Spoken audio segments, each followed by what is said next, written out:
एक बार एक जंगल में एक बूढ़ा और अंधा गिद्ध था। दूसरे जानवरों ने उस पर दया करके अपने घोंसलों में उसे रख लिया और उसके बदले में वह उनके बच्चों की देखभाल किया करता था और पक्षी उसे खाने को भी दिया करते थे। एक दिन एक बिल्ली वहाँ पर आई। उसने घोंसलों में पक्षियों के अंडे और उसके बच्चों को देखा तो उसे रहा नहीं गया और वह पेड़ पर चढ़ने लगी। इतने में वहाँ पर गिद्ध आ गया और उसने कहा, कौन है? बिल्ली डरकर पेड़ से नीचे उतर गई।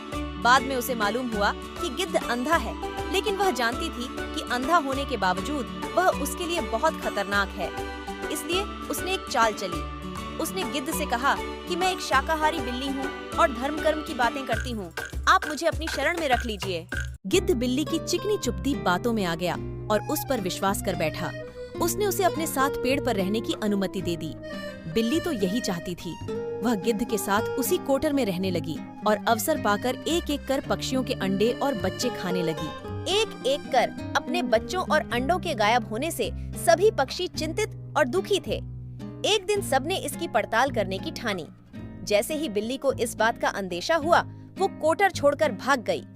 इधर पड़ताल करते हुए पक्षियों ने जब पेड़ के कोटर में झांका तो उन्हें वहाँ ढेर सारे पंख पड़े हुए दिखाई दिए। उन्हें लगा कि गिद्ध ने ही उनके बच्चों को खा लिया है। वे सभी गुस्से में आ गए और चोंच मार मार के बूढ़े गिद्ध का काम तमाम कर दिया।